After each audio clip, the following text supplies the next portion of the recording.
And it so came to pass, that when my son was entered into his wedding chamber, he fell down, and died. Then we all overthrew the lights, and all my neighbors rose up to comfort me, so I took my rest unto the second day at night. And it came to pass, when they had all left off to comfort me, to the end I might be quiet, then rose I up by night and fled, and came hither into this field, as thou seest.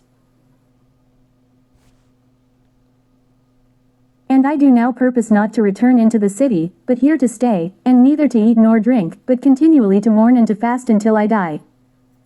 Then left I the meditations wherein I was, and spake to her in anger, saying, Thou foolish woman above all other, seest thou not our mourning, and what happeneth unto us?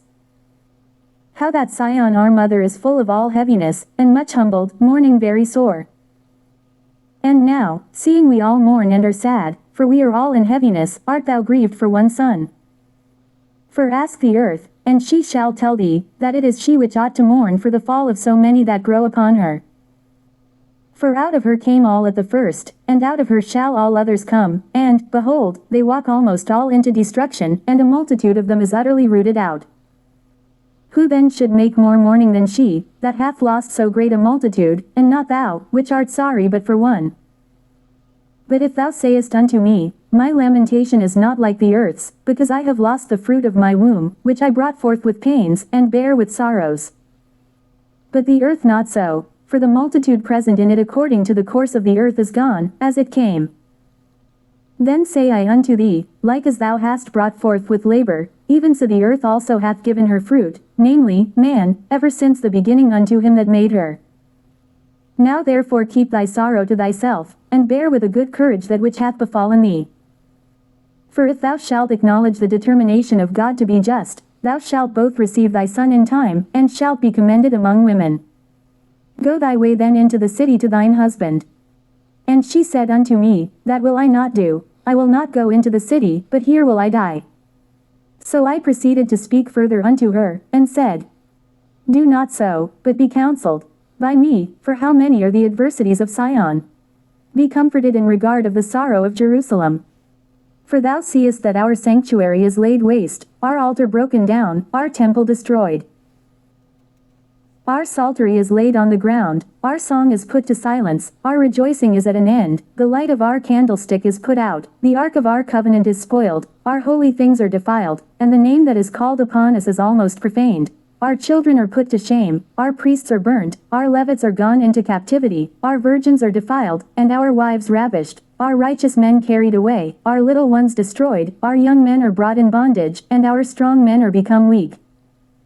And, which is the greatest of all, the seal of Sion hath now lost her honor, for she is delivered into the hands of them that hate us.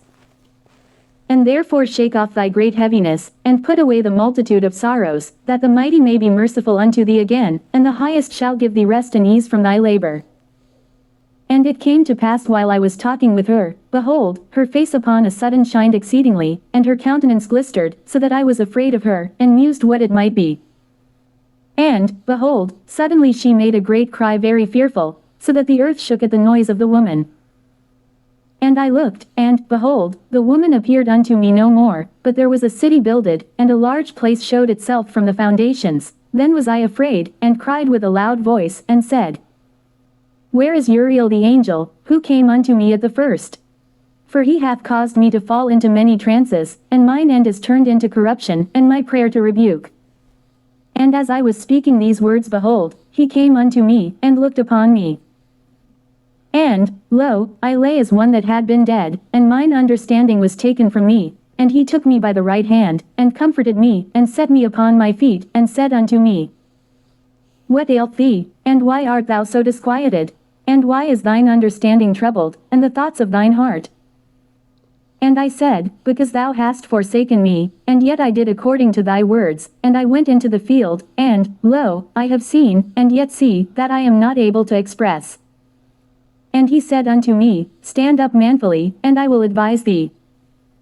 Then said I, Speak on, my Lord, in me, only forsake me not, lest I die frustrate of my hope. For I have seen that I knew not, and hear that I do not know. Or is my sense deceived, or my soul in a dream? Now therefore I beseech thee that thou wilt show thy servant of this vision. He answered me then, and said, Hear me, and I shall inform thee, and tell thee wherefore thou art afraid, for the Highest will reveal many secret things unto thee. He hath seen that thy way is right, for that thou sorrowest continually for thy people, and mockest great lamentation for Sion.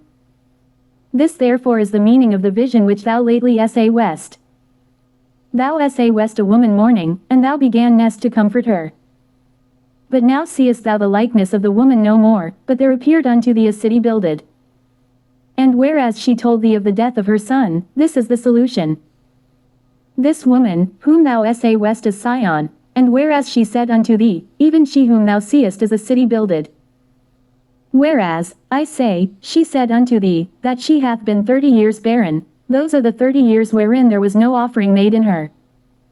But after 30 years Solomon builded the city and offered offerings, and then bare the barren a son. And whereas she told thee that she nourished him with labor, that was the dwelling in Jerusalem. But whereas she said unto thee, that my son coming into his marriage chamber happened to have a fail, and died, this was the destruction that came to Jerusalem. And, behold, thou sawest her likeness, and because she mourned for her son, thou beganest to comfort her. And of these things which have chanced, these are to be opened unto thee. For now the Most High seeth that thou art grieved unfeignedly, and sufferest from thy whole heart for her, so hath he showed thee the brightness of her glory, and the comeliness of her beauty. And therefore I bade thee remain in the field where no house was builded. For I knew that the Highest would show this unto thee. Therefore I commanded thee to go into the field, where no foundation of any building was. For in the place wherein the Highest beginneth to show his city, there can no man's building be able to stand. And therefore fear not, let not thine heart be affrighted, but go thy way in, and see the beauty and greatness of the building, as much as thine eyes be able to see.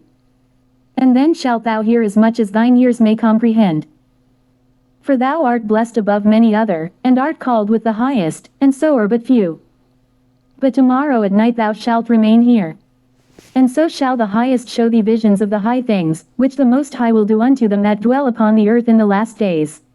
So I slept that night and another, like as he commanded me.